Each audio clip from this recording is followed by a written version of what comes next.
Roma no cayó en un solo día. Su grandeza se construyó sobre la virtud, la disciplina y la ley. Pero su decadencia nació del exceso, la ambición y la pérdida de esos valores. ¿Cómo pasó Roma de ser el imperio más poderoso del mundo a un gigante fatigado que se consumía desde dentro?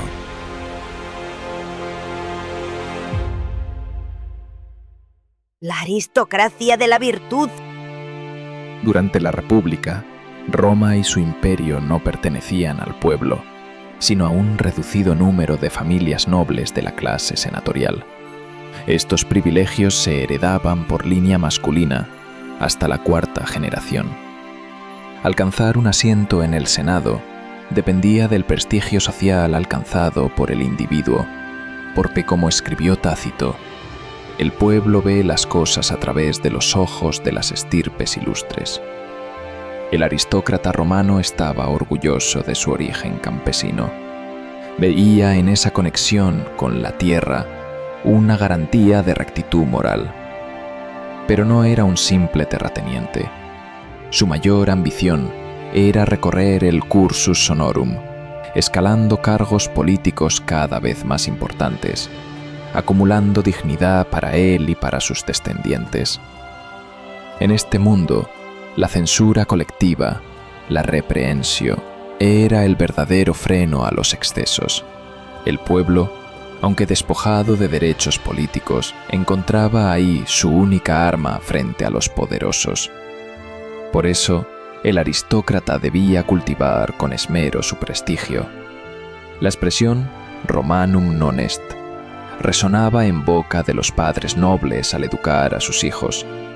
Aquella frase recordaba las virtudes que debía encarnar un auténtico romano. La alta sociedad se entendía a sí misma como el verdadero significado de aristocratía, el gobierno de los mejores. Y ser el mejor significaba vivir bajo ciertos principios inquebrantables, la fidelidad a la ciudad y al gran fides, la devoción, pietas, el valor, virtus, la independencia, libertas, y por encima de todo, la subordinación del individuo a la ley, lex. Esta última no era un detalle menor. Se convirtió en el fundamento del derecho romano, quizá la más valiosa aportación de Roma a la cultura occidental. Así nació la aristocracia de la virtud, una élite que se legitimaba no solo por su sangre, sino también por la obligación moral de servir a la ciudad y perpetuar el ideal de Roma. Roma. Ciudadanía, clases y movilidad social. Roma dividía a los hombres en dos grandes categorías: los esclavos, servi, y los libres, ingenui. Pero incluso entre los libres había jerarquías muy marcadas. Unos carecían de todo derecho. La mayoría de los pueblos indígenas sometidos, llamados incolae. Otros disfrutaban de ciudadanía itálica, un privilegio reservado a los aliados de Roma, y solo unos pocos gozaban de la ciudadanía romana plena. Estos últimos, en su mayoría comerciantes, recaudadores, técnicos y soldados de origen romano, eran los que podían votar, ocupar cargos oficiales y acceder a beneficios fiscales y jurídicos. En la República, la movilidad social había sido prácticamente nula. Los romanos solían repetir con crudeza: «Qui in pergula natus est, aedes non somniatur», es decir, el que nace en el trastero no sueña con la casa. El destino parecía escrito al nacer. Pero con el avance de las conquistas y el enriquecimiento del imperio, algo cambió. El dinero empezó a pesar más que el linaje, y la rígida separación de clases se volvió más flexible. Augusto reorganizó el cuerpo cívico y dividió a los ciudadanos en tres grandes clases: la senatorial, para quienes poseían más de 1 millón de sestercios; la ecuestre, para los que tenían al menos 400.000, y finalmente la plebe, el pueblo llano. Los esclavos y libertos, en cambio, quedaban fuera de la ciudadanía, pero incluso ahí había grietas en el sistema. El hijo de un esclavo manumitido, si conseguía riqueza, podía ascender al orden ecuestre, y sus nietos, con fortuna y perseverancia, alcanzando un asiento en el mismísimo Senado. La riqueza lo era todo. La nobleza ya no se justificaba por las virtudes o los desvelos ciudadanos, sino por la capacidad de comprar influencia, favores y prestigio. Roma había empezado a abrir la puerta a un nuevo tipo de aristocracia, una que ya no vivía de la tierra y de la tradición, sino del oro, los negocios y la ostentación. Del ideal al espectáculo. La política del pan y circo. Con el tiempo, aquella nueva aristocracia que había surgido ya no se esforzaba por demostrar virtudes cívicas ni rectitud moral. El prestigio dejó de depender de la fides o la virtus para girar en torno a un elemento mucho más mundano, el dinero. Los ricos se ganaban al pueblo no con sacrificios ni con servicios a la república, sino con subsidios, banquetes, repartos de trigo, espectáculos y juegos. Una política de complacencia que pronto se resumió en una fórmula tan simple como corrosiva: pan y circo. El cínico personaje de Petronio lo expresa con brutal claridad. Él me ha ofrecido el espectáculo y yo lo he aclamado. Estamos en paz, una mano lava la otra. El pacto era evidente. El pueblo, privado de derechos reales, encontraba consuelo en la diversión, y la élite, a cambio de ofrecerla, aseguraba su posición en el poder. Los circos, los teatros y los grandes espectáculos se convirtieron en el escenario donde la aristocracia compraba la lealtad de las masas. Así, lo que en la vieja república había sido virtud y deber se transformó en espectáculo y ostentación. Roma empezaba a perder el alma que la había hecho grande, reemplazando el esfuerzo ciudadano por la complacencia de un pueblo satisfecho con migajas de placer. Ciudadanía universal y la paradoja del imperio. Roma, que en sus orígenes había reservado la ciudadanía como un privilegio para unos pocos, terminó por extenderla a casi todos. En el año 212, el emperador Caracalla decretó que todos los pueblos sometidos pasaban a ser ciudadanos romanos. Una medida generosa que parecía elevar a Roma al pedestal del compromiso moral, pero que, al mismo tiempo, aceleró su decadencia. Ya antes, en el año 143, el griego Helio Arístides había pronunciado un discurso memorable ante el emperador Antonino Pío. En él alababa a Roma por algo sin precedentes en la historia. A todos los hombres de mérito que están en el imperio, lo hicisteis ciudadanos. Aquí no hay distinción entre Asia y Europa, todo está abierto para todos. Roma se había convertido en un ágora universal, un centro común donde no importaba la distancia ni el origen. El ser romano ya no significaba pertenecer a una sola ciudad, sino a una comunidad global, una identidad compartida que desdibujaba las viejas fronteras entre griegos y bárbaros, entre pueblos conquistados y conquistadores. En apariencia, este gesto de integración consolidaba la unidad del imperio. Los notables de cada ciudad se convirtieron en garantes de Roma, administrando en nombre del emperador sin necesidad de guarniciones ni ejércitos de ocupación.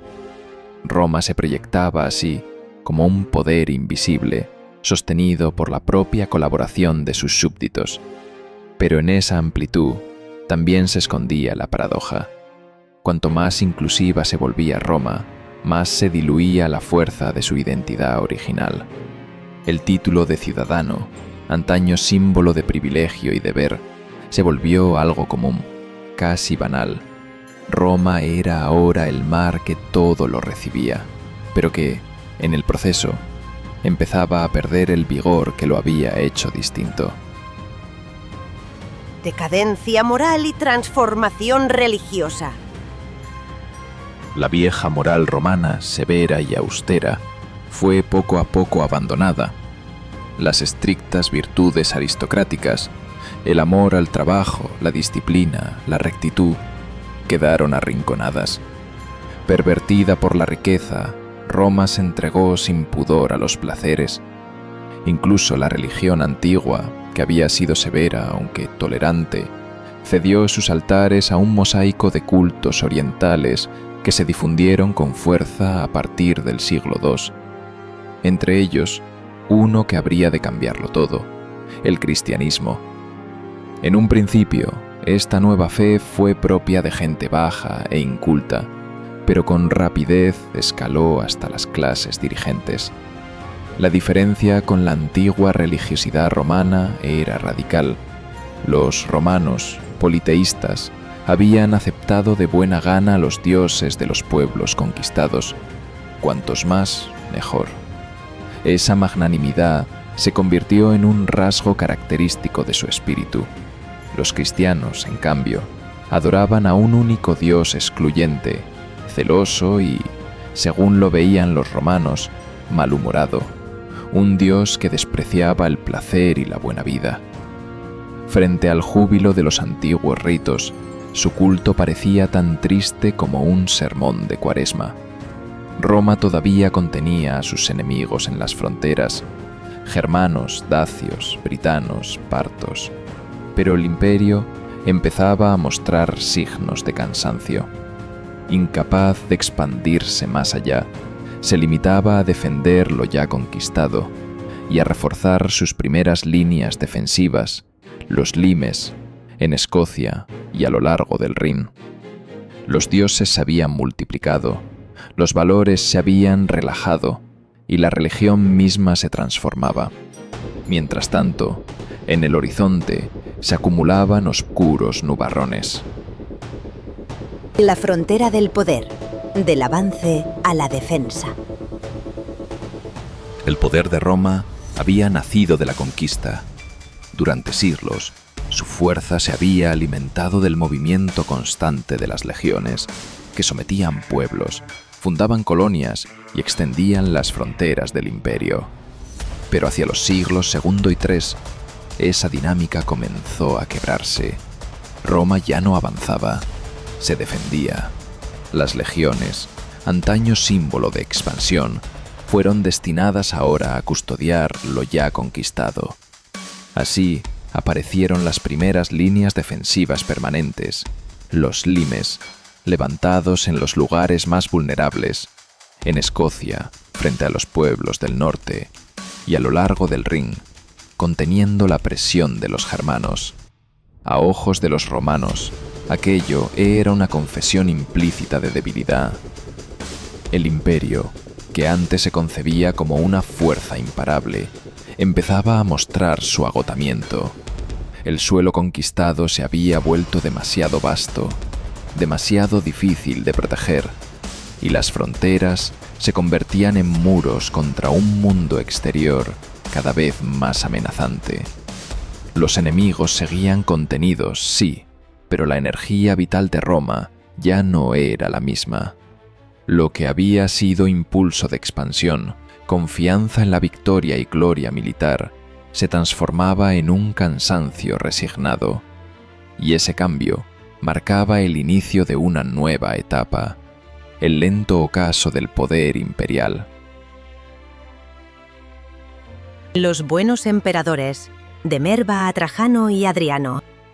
Tras los conflictos del siglo I, Roma encontró un respiro con la llegada de la dinastía antonina, una sucesión basada más en la adopción de herederos capaces que en la herencia familiar directa. Con ellos llegó una época de estabilidad y buen gobierno. El primero fue Nerva, 96-98, un emperador prudente que sentó las bases de una tradición: elegir sucesores por su mérito, no solo por su sangre. Lo sucedió un hombre excepcional, Marco Ulpio Trajano, 97-117, nacido en Itálica, cerca de la actual Sevilla. Su gobierno fue tan ejemplar que a partir de entonces, en cada investidura imperial, el Senado deseaba al nuevo emperador ser Felicior Augusto, Melior Trajano. Más feliz que Augusto y mejor que Trajano. Con Trajano, Roma volvió a mirar hacia la expansión. Integró a las provincias en el núcleo de las decisiones imperiales, retomando el sueño de César que Augusto había frenado. Emprendió nuevas conquistas, sometió a los dacios, guerreó contra los partos y creó provincias en Dacia, Armenia, Siria y Mesopotamia. Bajo su mando, el imperio alcanzó su máxima extensión territorial. Sin embargo, ese esplendor escondía signos de agotamiento. Roma se estiraba hasta sus límites y cada victoria costaba más de sostener. El cénit de Trajano fue también el preludio de un inevitable declive. A su muerte, el trono pasó a su pariente Adriano, 117-138, también hispano. Hombre culto, refinado y distante, fue recibido con cierto recelo en el Senado. Al intentar pronunciar un discurso, los senadores no pudieron contener la risa al escuchar su latín hispano, descrito por Cicerón como pingue atque peregrinum, gangoso y extraño. De aquel latín que se habló en Hispania, nacerían siglos más tarde el castellano, el catalán y el gallego. Adriano fue, sin embargo, un emperador singular. Incansable viajero, se describía a sí mismo como omnimium curiositatum explorator, explorador de todo lo curioso. Recorrió el imperio de punta a punta, reforzando sus fronteras en lugar de expandirlas. Y, marcado por su pasión personal, llenó Roma de estatuas en honor a Antínoo, el joven amante cuya muerte lo persiguió siempre. Con Nerva, Trajano y Adriano, Roma vivió el último destello de grandeza. Era el equilibrio entre un poder aún sólido y un imperio que empezaba a cansarse de su propia inmensidad. Roma nació de la virtud, del rigor campesino, de la disciplina de sus aristócratas y del respeto absoluto a la ley. Creció conquistando tierras, integrando pueblos y extendiendo la ciudadanía hasta convertirla en un ideal universal. Pero, al mismo tiempo, esa grandeza sembró las semillas de su propia decadencia. El dinero reemplazó al linaje, el espectáculo sustituyó a la virtud y la moral se debilitó entre lujos y placeres. Incluso la religión, antes tolerante y abierta, se transformó en un campo de disputas exclusivas. Roma, que había sido un gigante imparable, empezó a cansarse de su propio peso. De la virtud al espectáculo, de la austeridad a la decadencia, Roma nos deja una lección atemporal. Ningún poder es eterno si olvida los valores que le dieron origen. Si te ha gustado este recorrido por la historia de Roma, no olvides darle me gusta, dejar tu comentario y suscribirte al canal para seguir explorando juntos los grandes momentos de la historia.